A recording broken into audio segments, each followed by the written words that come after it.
Hi అండి, అందరికీ నమస్కారం. Welcome back to Ishika Reddy talks. మన ఛానల్ ని ఫస్ట్ టైం చూస్తున్నట్టుగా అయితే ప్లీజ్ సబ్స్క్రైబ్ చేసుకోండి. జీవితంలో మీకు చాలా అవమానాలు ఎదురుపడి ఉండొచ్చు. మీరు ఎందుకు పనికిరారని మీకు మీరే భావించొచ్చు. కానీ అది తప్పు. ఈ స్ఫూర్తిదాయకమైన కథ విని ప్రేరణ పొందండి. జీవితం అన్నాక ఎన్నో ఆటుపోట్లు ఎదురవుతాయి. మీరు పైకి రావాలి అని కోరుకునే వారి కంటే మీరు కింద పడితే చూడాలి అని కోరుకునే వారే ఎక్కువ ఉంటారు. పైకి మంచి మాటలు చెప్పినా మీ ఎదుగుదలను చూసి ఓర్వలేని వారు ఎందరో. ఇది వినటానికి కాస్త కష్టంగా అనిపించిన చేదు నిజం ఇదే. మీ జీవిత ప్రయాణంలో మీకు ఎంతో మంది తారసపడతారు. వారిలో మీకు మంచి మార్గాన్ని చూపించేవారు ఉండవచ్చు. మీ మంచితనాన్ని ఆసరాగా చేసుకుని మిమ్మల్ని వాడుకునేవారు ఉండవచ్చు. అయితే మనుషులు ఎప్పుడూ ఒకేలా ఉండరు. మనుషులు మారుతారు, పరిస్థితులు మారుతాయి. మీరు ఎంతో మంచివారు అని నమ్మిన వారు కూడా మీకు నమ్మక ద్రోహం చేయవచ్చు. మీరు వారికి ఎంత చేసినా కొన్నిసార్లు అది మీ బలహీనత లేదా వారి బలం అనే భావన కలిగి ఉండవచ్చు. సమయం వచ్చినప్పుడు నిజ స్వరూపాలు బయటపడతాయి. మీ అవసరం వారికి తీరాక మిమ్మల్ని దూరం పెడతారు. మీపైనే బురద జల్లుతారు. మీరు చేసిన మంచి అంతా మరిచి మీకు చెడు జరగాలని కోరుతారు. మిమ్మల్ని మీ వ్యక్తిత్వాన్ని కించపరుస్తారు. మీ ఆత్మవిశ్వాసాన్ని మీ గౌరవాన్ని దెబ్బతీస్తారు. మీరు జీవితంలో మరింత దిగజార్చే ప్రయత్నం చేస్తారు. అయితే ఒక విషయం గుర్తుపెట్టుకోండి. ఎవరు ఎన్ని చేసినా మీ విలువ ఎంత తగ్గించాలని చూసినా అది జరగదు. మీరేంటో, మీ వ్యక్తిత్వం ఏంటో మీకు తెలుసు. తెలియాల్సిన వారికి తెలుసు. ఒకరు మిమ్మల్ని తగ్గించాలని చూసినా మీలో సత్తా తగ్గేది కాదు. నిందలు, అవమానాలు తాత్కాలికంగా మీ జీవితాన్ని మసకబార్చవచ్చేమో కానీ మీకు జీవితంలో దక్కాల్సిన స్థానం ఖచ్చితంగా దక్కి తీరుతుంది.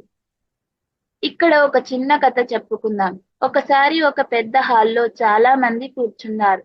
ప్రపంచంలో గొప్ప పేరు సంపాదించిన వ్యక్తి అక్కడికి రాబోతున్నాడు. ఆయన మాటలు వినడానికి అందరూ అక్కడికి వచ్చారు.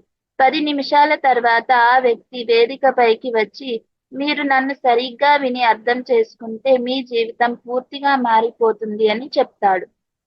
ఆ తర్వాత తన జేబులోంచి మిలమిల మెరుస్తున్న ఒక బంగారు నాణ్యాన్ని తీసి పట్టుకొని, మీలో ఈ నాణ్యం ఎవరికి కావాలి అని అడుగుతాడు. అందరూ చేతులు పైకెత్తుతారు. మీలో ఒకరికి ఈ నాణ్యం ఇస్తాను. కానీ దీనికోసం మీరు కాస్త వెయిట్ చేయాలి అని అంటాడు. కాసేపయ్యాక ఆ వ్యక్తి నాణ్యాన్ని కింద వేసి రుద్దుతాడు. దీంతో అది కాస్త పాతదిగా కనిపిస్తుంది. దీని తర్వాత అతను మళ్ళీ ఆ నాణ్యాన్ని లేపి, ఇప్పుడు ఎవరికి కావాలి అని అడుగుతాడు. ఈసారి కూడా అందరూ చేతులెత్తుతారు. అప్పుడు ఆ వ్యక్తి నాణ్యాన్ని వంచుతూ వంకరగా చేస్తాడు. కాళ్లతో తొక్కుతూ మురికిగా మారుస్తాడు. మళ్ళీ అడుగుతాడు, ఇప్పుడు ఎవరికి కావాలి అని. మళ్ళీ అందరూ కావాలని చేతులు పైకి ఎత్తుతారు. అప్పుడు ఆ వ్యక్తి మాట్లాడుతూ, చూశారుగా, దీనిని నేలకేసి తొక్కినా, వంకర చేసినా, మురికిగా మార్చినా మీరు కోరుకుంటున్నారు. మేలిమి బంగారాన్ని ఎంత మురికి చేసినా దాని విలువ తగ్గదు. మీరు కూడా అంతే. మీరంతా మేలిమి బంగారాలే. జీవితం కొన్నిసార్లు పెద్ద షాకులను ఇస్తుంది.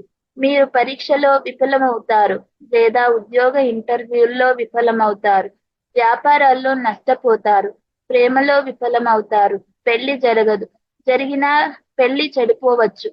ఇలా మీ జీవితం అంతా చిన్నాభిన్నం అవ్వచ్చు. అంత మాత్రాన మీరు విలువలేని వారు కాదు. మీ విలువను మీరు గుర్తించండి. జీవితంలో మీకు తిరుగుండదు అని చెప్తాడు. ఇప్పుడు అర్థమైందిగా, మీ బ్యాడ్ టైం కొనసాగుతున్నప్పుడు మీరు దేనికి అర్హులు కాదని మీరు భావిస్తారు. మీకంటే ఇతరులు గొప్పవారని భావిస్తారు. కానీ కాదు.